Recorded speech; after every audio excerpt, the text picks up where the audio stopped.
Le rappeur Dahuzi poursuivi pour trafic de stupéfiants et détention d'armes. PLK condamné à 1 an de prison pour un coup de poing sur un policier. Plastifié, fait divers parisien, tous les jours ça se répète.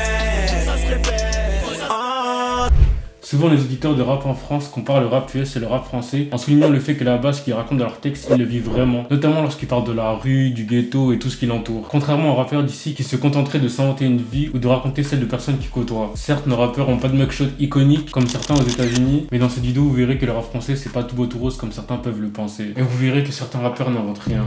Cette vidéo n'est pas faite pour glorifier quelconque agissement, mais pour montrer que le rap a aussi des côtés sombres et parce qu'on aime aussi le divertissement.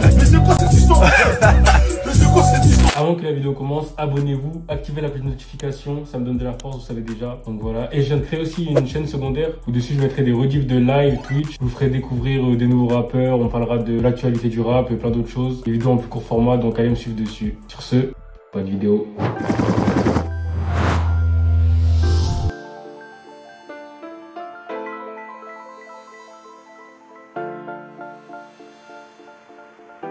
Le rap ça vient de la hurle.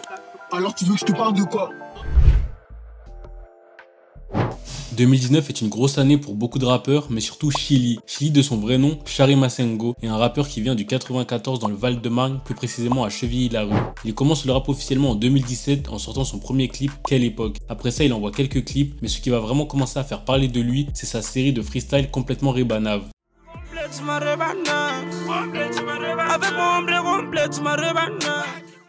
Son grain de folie sur le refrain, la voix qu'il prend, sa gestuelle, les maisons de disques ne mettent pas longtemps à vouloir s'arracher la nouvelle pépite du Val-de-Marne. Et c'est avec Arista France, un label affilié à Sony Music, que le rappeur signera. Chili est une étoile montante, il enchaîne les millions de vues et le 5 juillet 2019, il sort son plus gros hit, son plus gros banger, appelez ça comme vous voulez, San Pellegrino.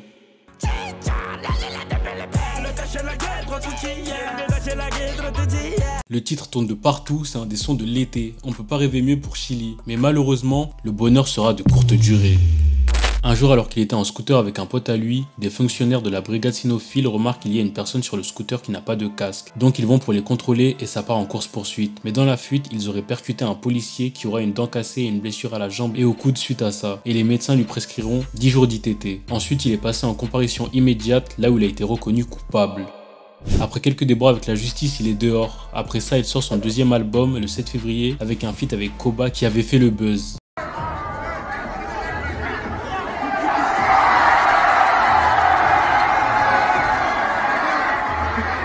Mais sa carrière prendra un gros coup car la cour d'appel de Paris le condamnera en deuxième instance à la maison d'arrêt de Fresnes, puis un an après il sera libéré. Comme il le dira dans une interview accordée à Medjugorje, la prison pour lui ça a été un mal pour un bien et que ça lui a servi.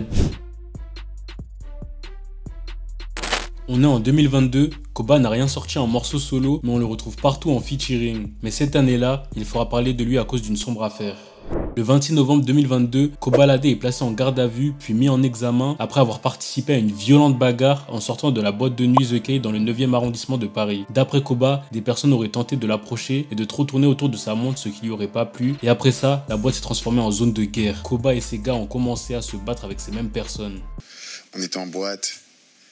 Il y a 2-3 malins qui ont essayé de un peu toucher ma montre ou tu vois. Et vas-y, c'est parti. Hein. C'est parti, mais au lieu d'arrêter, on s'est pas arrêté, frère. Et après, c'était mort. Les 4 victimes de cette bagarre ont été transportées à l'hôpital car elles étaient gravement blessées. Et suite à ça, Kobalade sera envoyé en prison à la santé, puis transféré à Bois d'Arcy. Il sortira en 2023 et fera une grosse interview avec Click où il reviendra sur son séjour en prison. Après, il annoncera Ténébreux 6 qui se fera supprimer des plateformes à cause de problèmes contractuels avec son ancien label Grinta Records.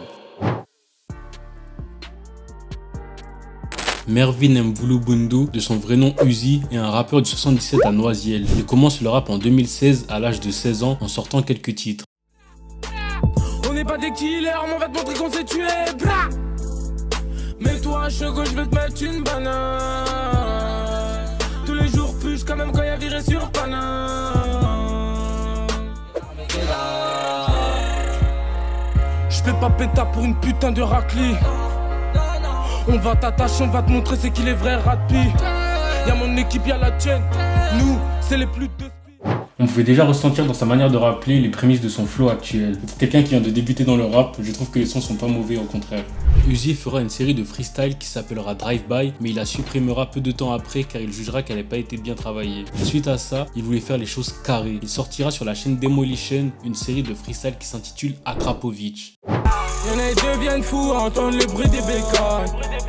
Autométal, à ces petits s'étalent, gros c'est pas des blagues. Après ça, il continuera d'envoyer des sons sur Demolition et en parallèle, il a créé sa propre chaîne YouTube où il sortira 2 clips avant de signer chez Capitol. Après la signature, il sort Akrapovic 5, un des meilleurs de la série, et l'engouement se fait tout de suite ressentir à partir de ce son. Accompagné de RK et Nino pour représenter le 77, Uzi montre qu'il est une nouvelle étoile montante du département.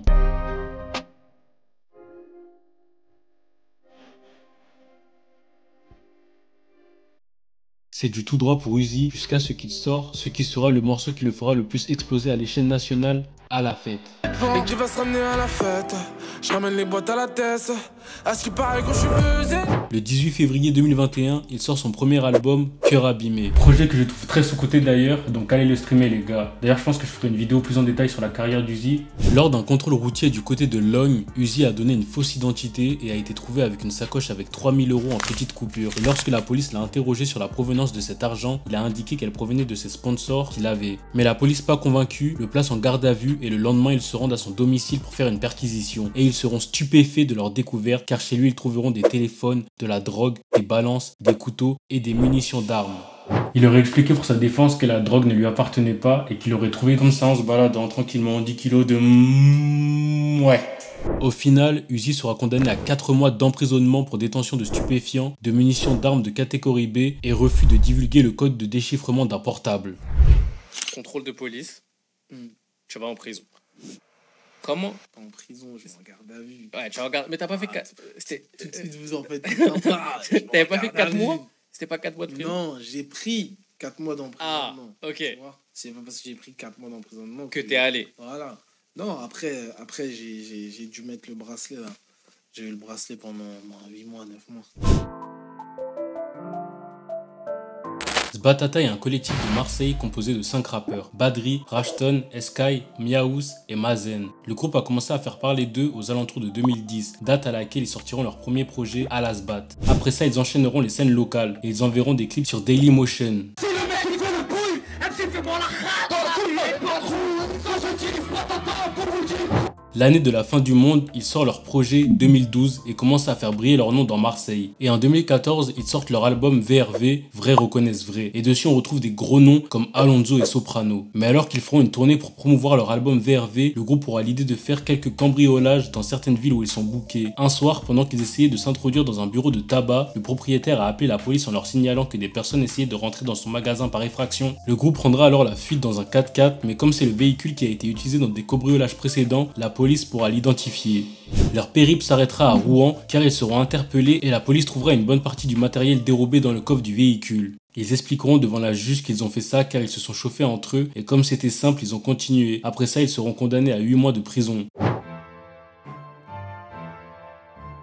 27 octobre 2022, la nouvelle tombe. Mathieu Ploski, condamné à 1 an de prison ferme après son audience à Montpellier. PLK est un rappeur venant de la région parisienne. Il a vécu dans le 14e arrondissement avant de déménager à Clamart pendant son adolescence. PLK faisait partie du collectif Panama Bendé et du trio La Confrérie avant de démarrer sa carrière en solo. En 2015 et en 2016, il sort 2 EP, Peur de me tromper et Dedans. Après ça, il est repéré par les maisons de disques et signe sur le label Panenka Music en 2017. Et la même année qui succède sa signature, il sort sa première mixtape Ténébreux.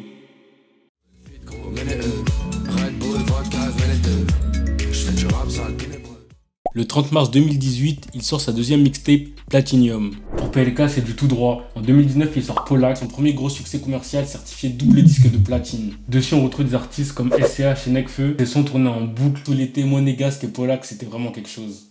Quelques ronds à gauche, quelques ronds à droite, pas keuf dans la zone. En 2019 et 2020, il continue de s'imposer en tant que tête d'affiche du rap français avec Mental et Enna. Il tourne partout, fait des concerts, showcases, festivals. PLK est à son prime. Mais en 2022, une affaire vient entacher la partition. Il a été reconnu coupable de violences volontaires sur dépositaire de l'autorité publique. Il expliquera qu'à la sortie de son showcase sur le parking, une femme se faisait frapper, donc il a couru pour aller l'aider et s'en prendre aux personnes qui tourmentaient tout le monde. Et pendant la rixe, PLK a envoyé un gros coup franc sur un policier qui l'a projeté au sol et lui a déboîté la mâchoire. Apparemment le policier faisait 98 kg pour 1m80, en gros c'est une armoire. Loin de moi de vouloir rigoler de cette situation, mais PLK c'est du nigno. En vrai vu le contexte, il n'y a rien à lui reprocher. S'il est parti secourir une femme qui se faisait frapper, en vrai c'est un bonhomme. Suite à cet incident, PLK prendra 12 mois ferme, aménageable et il sera en détention chez lui avec le bracelet électronique. Connu pour rapper ses peines de cœur et sa mélancolie, Dahuzi a dû faire face de nombreuses fois à la justice. Davy Ngoma Dimalonda, né le 29 août 1992 à Angers, il a vécu en Seine-Saint-Denis et en Seine-et-Marne jusqu'à l'âge de ses 11 ans. Et à ses 15 ans, il déménage à Sevran dans la cité 3 Tours.